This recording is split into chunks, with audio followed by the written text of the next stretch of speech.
today guys, we're okay. Wait. Today we're going back to the real videos. Yeah, I watched them, and I'm in the Philippines, so just don't mind that. Just don't mind that. It's just my parents, and I did not say that up. Oh, wait. I'm just going to say. Wait, wait. It was just nothing. Oh, wait, time to type. Ways are real. And it's loading. Wait, it's this guy. We actually going to watch his funny moments at the school part 1, 2, part 5. Yeah, it's a very long thing. Yellow. Oh, wait. Alright, it's loading. Let's go. Okay. Let's.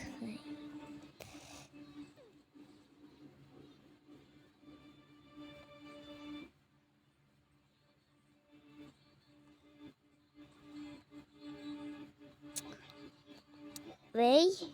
It's literally it. Right.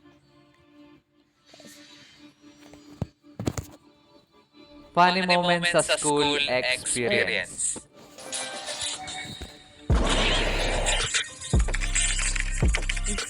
Dahil sa nagpesto-pes na, naisipan ko na magkwento sa inyo ng mga nakakatawang experience ko sa school. Pero bago ko to simulan, para sa ating mga batang manonood, huwag na huwag niyong gagayahin na may kikwento ko dito, okay? Kasi pawa mga eksperto lang ang mga nakakagawa nito. Naranasan niyo na bang mag-guidance? Sure ako yung iba dyan ay hindi pa nag-guidance sa buong buhay nila. Pero pagkasama kayo sa mga katulad ko na mangilang-ilang beses na nag-guidance dahil sa mga di ka nais-nais na dahilan. Pero halos lahat ang dahilan ay nakasira ako ng isang bagay, katulad ng paso, basurahan, at marami pang iba. Pero meron akong guidance experience na hindi ko talaga malilimutan. Kami kasi ng mga klase ko nung high school ay sobrang hilig namin maglaro ng sipa, as in sobra talaga. Tapos halos lahat nga din ng lalaki sa school namin ay puro sipa din nilalaro. Sa sobrang dami ay dumating na sa point na pinagbabawalan na kami ng principal maglaro ng sipa sa school. Ganon kasi yung laro na yon sa school namin dati. Kaya ang ginawa ay pinagbawalan kami maglaro tuwing umaga at tanghali at sa uwian na lang daw kami maglaro. Kasi nakakasagabal doon sa pag-aaral ang kakalaro namin ng sipa kasi puro yun na lang daw nasa isip namin. Tapos makalipas ng ilang araw ay nakayanan naman namin hindi maglaro ng sipa tuwing umaga at tanghali. Pero dahil sa hindi na kami mapakali at kating-katinapaan namin maglaro ng sipa, naisipan namin na sa loob na lang kami ng room maglaro. Pre, larong-laro na ako magsipa.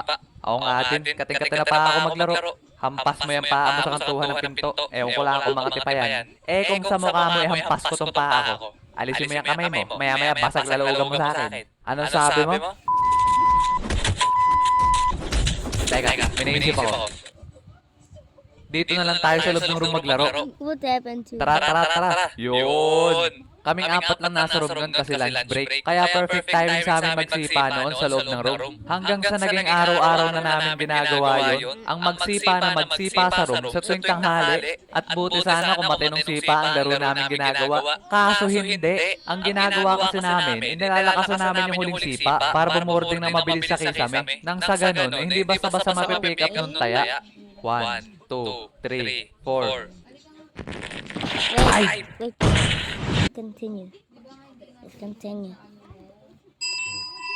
Hehehe. Kakagano namin ng ilang araw ay napuno na ng bakat ng tingga yung kisame ng room namin. Talaga namang kada todo ng sipa ay kalabugan sa kisame namin. Pero one time, merong hindi ka nais-nais na nangyari. Hindi ko ba alam kung sinapian ba ako ng kaluluwa ni Hercules tsaka ni Kratos ng mga panahon na yun. Kasi nung pagsipa ako ng malakas, imbis yung tingga lang yung lumagpak, kasama na rin yung kisame. Okay boys, oras na para umuwi tayo. Hoy!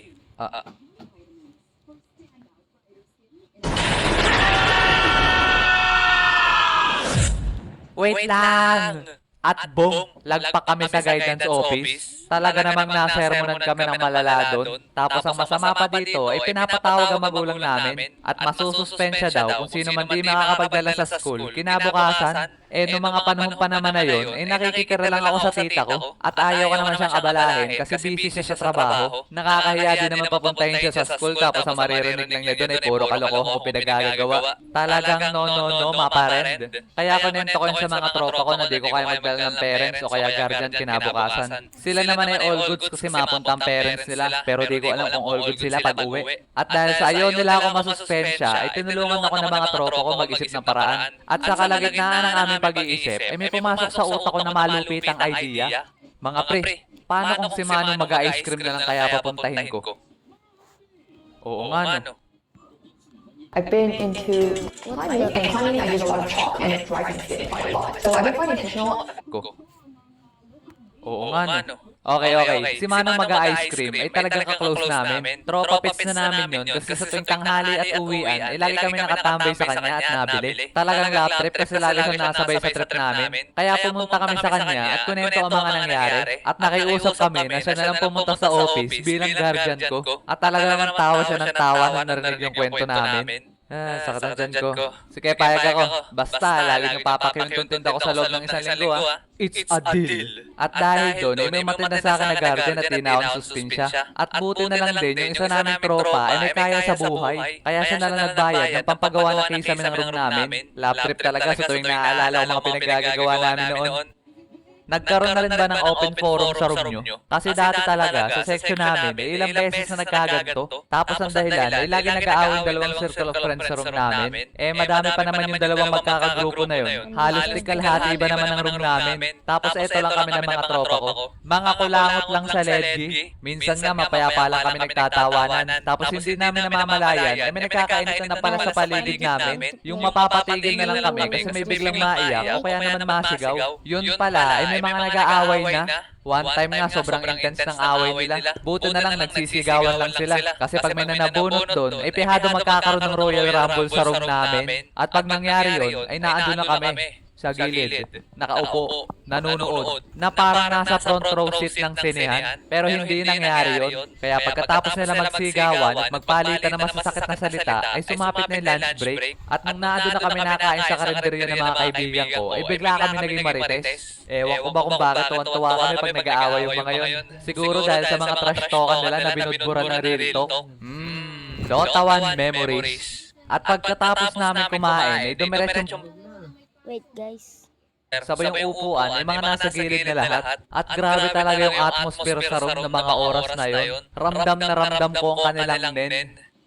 Okay, may nagkwento sa akin ng mga nangyari. Kaya dahil doon, ay hihiramin ko muna sa inyong math teacher ang oras ng inyong klase para makapag-open forum tayo. Kaya dapat magkaayos kayo. Sabihin nyo na lahat ng sama ng loob nyo sa isa't isa at pag-usapan nyo sa maayos na paraan. At sa kalagitnaan ng intense na open forum na yun, habang nagpapalitan ng maanghang na salita ang magkabilang grupo at sinusubukang ayusin ni ma'am ang hindi pagkakaunawaan, ay bigla akong kinalabit ng isa kong kaibigan. Uy, Rio, tingnan mo si Jograt. Loko tong mga to. Uy, tingnan nyo din si Tomas. Seryoso ako, Ika. Grabe yung tigil ng tawa namin ng mga oras na yun. Kasi kung ano-ano pinagagagawa ng mga kasama ko dun sa gilid. Naranasan nyo na ba sumakit ang inyong lalamunan o kaya naman tiyan kakatawa? Pues mas malala yung sakit pag yung pinipigilan mo. As in sobrang sakit na ng lalamunan ko nun. Yung tipong pinipilit mo maging seryoso pero ganito pinagagagawa ng katabi mo. Anong nakakatawa, Rio? Ma'am. May nakakatawa ba, Rio? Ma'am, wala po, ma'am. So, yun lang mga erp. Kayo, meron din ba kayo mga nakakatawang experience sa school? Share nyo naman yan dyan sa baba. At maraming salamat din pala sa mga bumati sa akin ng happy birthday ng 15. Thank you sa inyong mga fan art, na-appreciate ko talaga ng sobra. At para sa mga nagtatanong kung paano ipasa ang kanilang fan art, ay pwede niyang ipasa sa ating FB page. So yun, sana nagustuhan nyo ang ating video. At syempre, huwag nyo kakalimutan na mag-like and subscribe at pindutin nyo na rin yung bell notification na yan para updated kayo sa ating mga padating pang animation. Yun lang, at kita-kits sa ating next video. Peace!